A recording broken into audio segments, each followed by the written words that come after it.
Cho tranh cái tiếng anh cháp á. Cầm ông cho tinh ao. Ông tinh ao.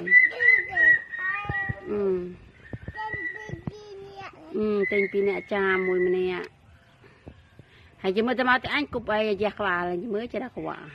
Cho tranh sai cho chướng á. Cho tài o nữa.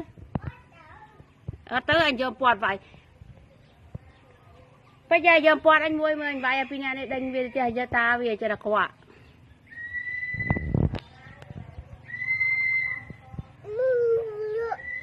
Tới sai.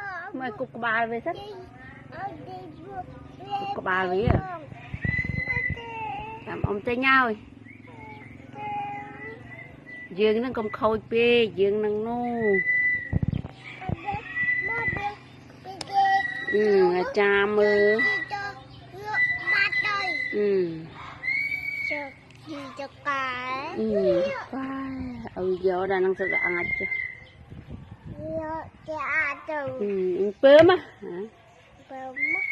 Bơm giờ bỏ hải nhá.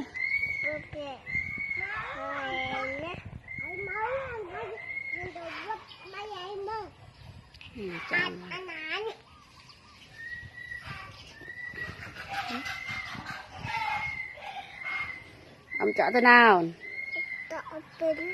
Ba thế nào? Mạ. Bằng chát. Chú pin đừng ọc nè. Cháu nó tên pin nhỉ? Papa nè nè. Papa chụp pin. Mạ. Chụp pin. Chui. Bằng chát. Chụp pin. Yay, ôn nó tơ rồi. Mày chẳng. Ôn cái tục này tia. Ôi trẻ nào vậy. Ôn cái tục này tia hả? Ngày nào papa mau. Papa mau tình ấy ôn. Ôn mà. Tình ấy. Tình bông. Tình bông.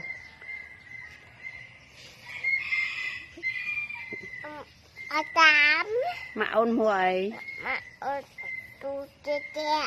Mà ôn mùa ấy. Mà ôn tu vàng. Mùa ấy. Mà ôn. Cha mà là mùa ấy.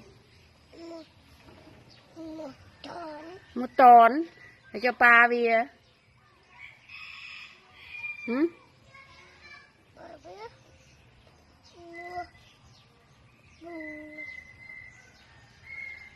Ui. Mua âm trọ. Mua âm trọ. Papa ôn mùa ấy.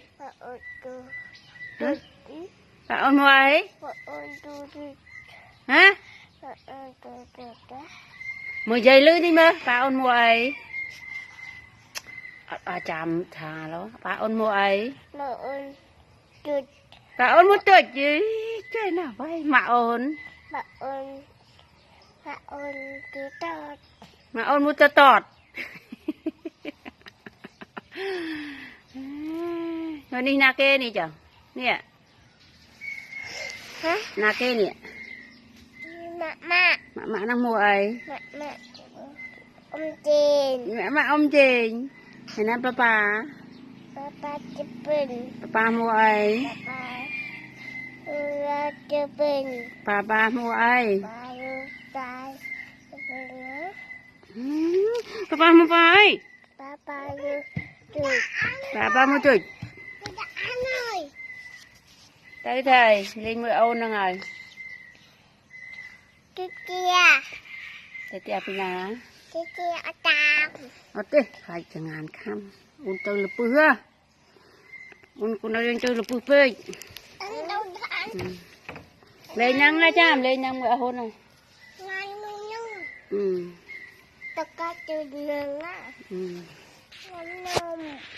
Ở đây, bộ cháo nó nhắm mông này. Nhắm chắc cái gì? Ở nhắm đâu mê? Bác cháo là mà nhờ. Nhưng có quả